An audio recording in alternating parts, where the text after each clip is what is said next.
الرحیم۔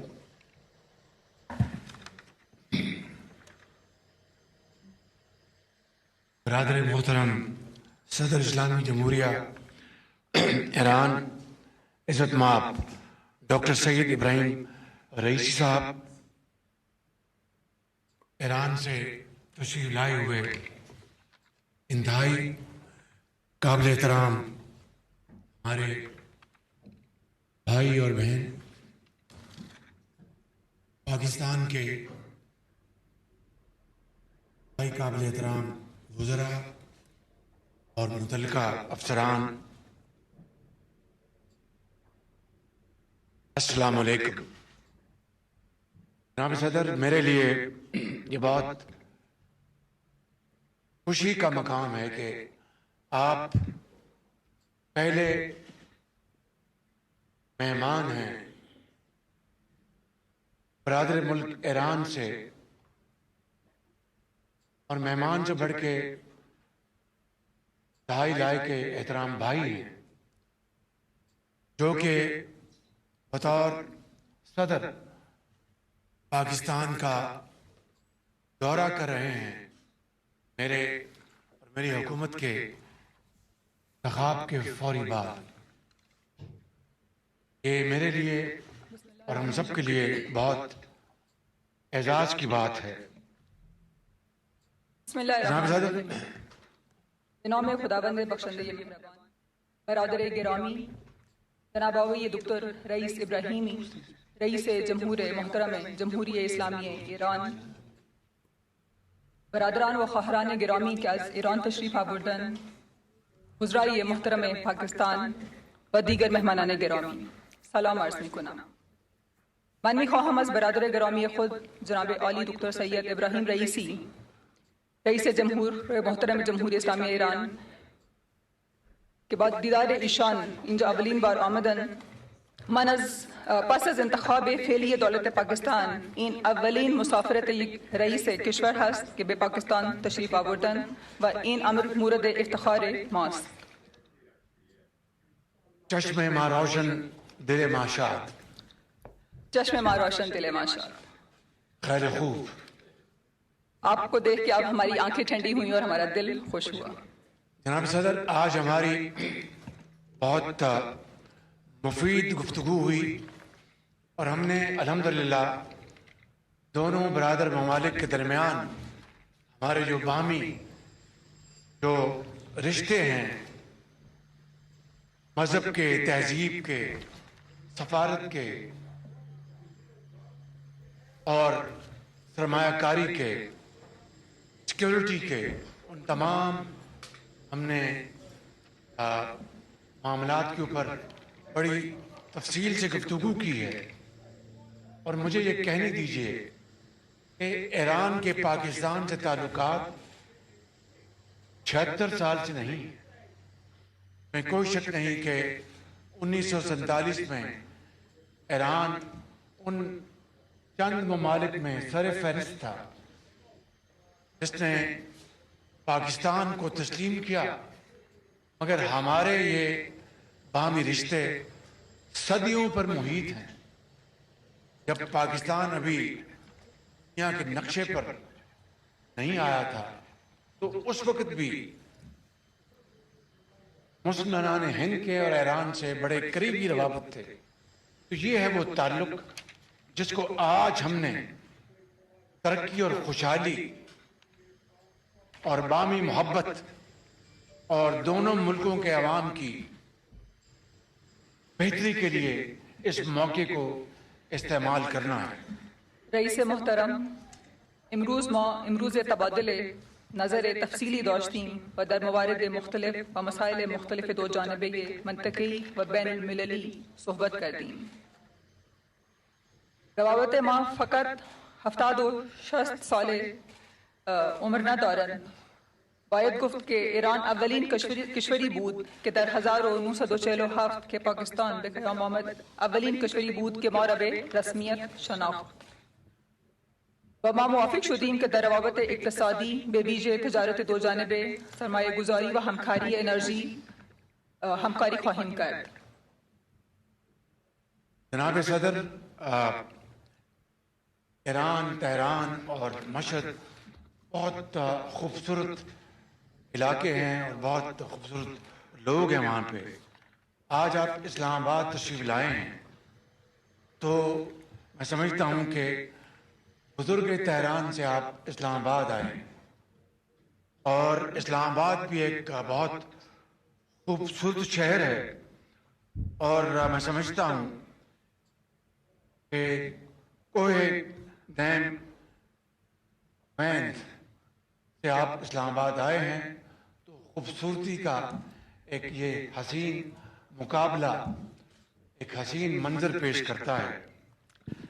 اور میں سمجھتا ہوں جناب صدر کہ بلکہ میں یہ کہوں گا جان برادر، میں سمجھتا ہوں کہ جو ایران کے ملک الشعراء علامہ محمد تقی بہار کا تاریخی ترانہ درود بر پاکستان آج ہم سب کو یہاں پہ یاد آ رہا ہے اور ہمارے حافظوں کو تازہ کر رہا ہے. رئیس محترم، شما در دامنه یک کوههای سرسبز مارگلا در دامنه اسلام آباد است تشریف آوردید از شهر مشهد، ایران و تهران، و باید گفت که شما از تهران بزرگ به اسلام آباد زیبا تشریف آوردید و حتما اونجا که در دامنه کوه دماوند هستید و اینجا در دامنه کوه مارگلا هستید، همان بوی خوش که در تهران بزرگ داشتید شما در اینجا هم حس خواهید کرد. از تمام برادران و دوستان در مرکزی که ما از قدیم روابط تمدنی داشتیم در شهر اسلام آباد زیبا خوش آمد میگویم و از عمق قلب تشکر میکنم و خیلی خوشحالم از تشریف آوری شما. علامہ تقی بہار فرماتے ہیں ہمیشہ لطف خدا باد یار پاکستان، بقی مباد فلک باد یار پاکستان. در این فرصت خوش آمد گفتن به شما سر باقیوں کے لیے جی اردو میں کر دیں. بالکل بلے. ہمیشہ لطف خدا باد، ہمیشہ اللہ تعالیٰ کا لطف ہو پاکستان پر جو کہ ہمارا دوست ہے، اور آسمان کبھی بھی پاکستان سے نہ رکھے. آمین. مگر جناب صدر، جہاں پر ہمارے قومی شاعر حضرت علامہ اقبال اگر آپ کے انقلابی جذبوں کو جلا بخشتے ہیں، حافظ قیام کے بغیر ہماری سوچوں کے دھارے بھی نامکمل ہیں. درست است که شاعران ایران در مورد تمجید و توصیف پاکستان شعرها سرودن، اما باید گفت که شاعر ملی ما حضرت علامه اقبال از احساسات انقلابی شما تشویق نمودن و تقویت بخشیدن و بدون افکار حافظ و خیام فکر ما صورت نمیگیرد. دور وزیر اعلیٰ 2009 میں ایران گیا، وہاں پر اقبال چیئر قائم ہوئی تھی. اس کے بعد فردوسی چیئر پنجاب میں قائم ہوئی، اور لاہور میں ایک شہر جوہر ٹاؤن کی ایک اہم شاعرہ فردوسی سے منسوب کیا گیا تھا. سال 2009 که من به تهران آمده بودم، به نسبت آن نشست اقبال را در تهران اجرا کردن و در مقابل آن ما در پنجاب نشست فردوسی را اجرا کردیم و یک شاهراه در لاهور که نام در جوهر ٹاؤن است به نام فردوسی هم منسوب شده. محترم برادر صدر اسلامی جمہوریہ ایران، آپ فقہ، قانون جیسے موضوعات پر بڑی مہارت رکھتے ہیں اور سیاسی دانش اور حکمت کا ایک سمندر ہیں. آپ، میں سمجھتا ہوں کہ آپ کی سبرانہ قیادت میں ایران نے بہت ترقی کی ہے، اور انشاءاللہ آج یہ موقع آ گیا ہے کہ ہم مل کر پاکستان اور ایران کے تعلقات کو بہت مستحکم کریں اور اپنے ہمارے جو بارڈرز ہیں وہاں پر ترقی اور خوشحالی کے مینار قائم کریں، اور ان بارڈرز کو ہم تبدیل کر دیں ایک ایسے علاقے میں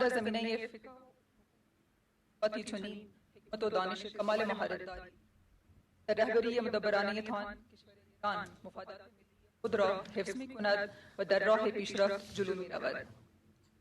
ما با هم منشور قوانین جهان و ملل متحد را در نظر داشته در زمینه بقای باهمی و بهبود در زندگی های مردم کشور خود با داشتن اصول برای فروغ آنها همکاری خواهیم کرد.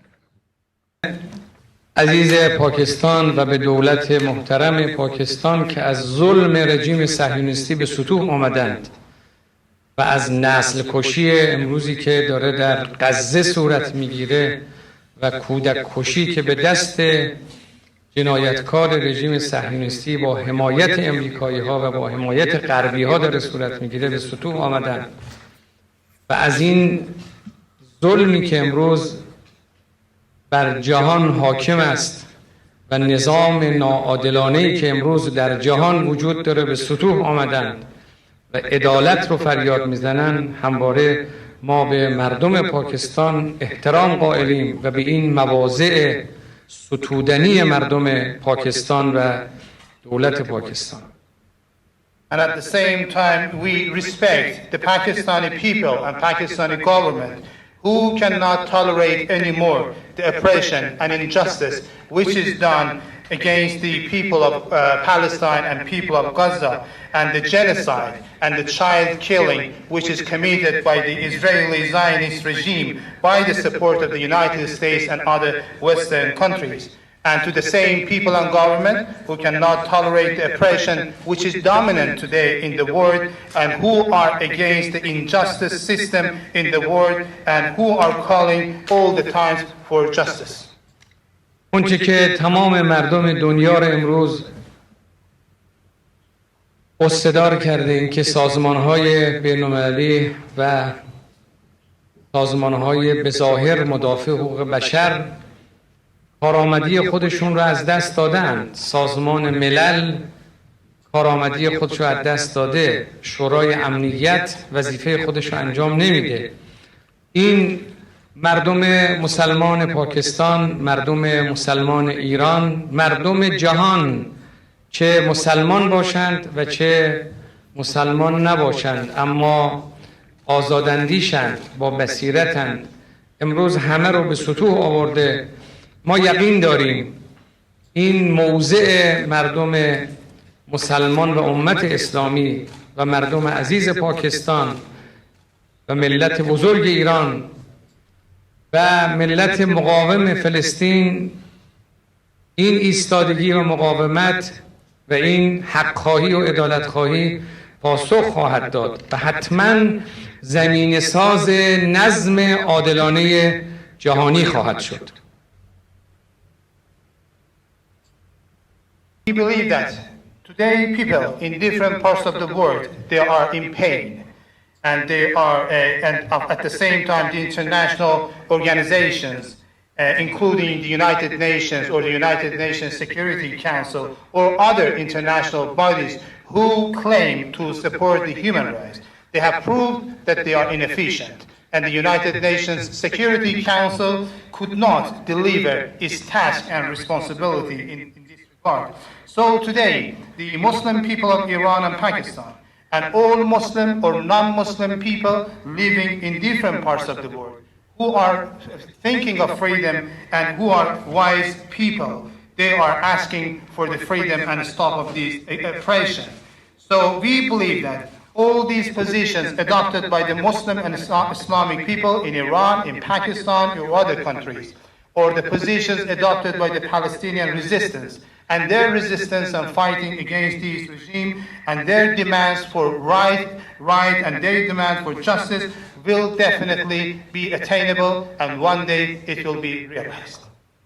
ما با کشور دوست برادر و همسایمون پاکستان فقط به عنوان دو کشور همسایه مطرح نیستیم. روابط بین دو کشور روابط تاریخی، روابط تمدنی، روابط عمیق اعتقادی و دینی است. امری که ملت بزرگ ایران رو با ملت بزرگ پاکستان به هم پیوند میده اون اعتقادات و باورهاست و این پیوند ناگسستنی است.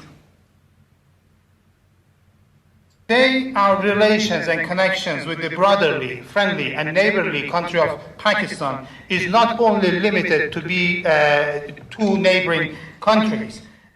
We have historic relations, we have civilizational relations, and we have deeply rooted faith-related and religion-related connections between our two countries. I believe that between the two great and honorable nations of Iran and Pakistan, there are some common faith and religions which are interrelated and no one can disconnect them.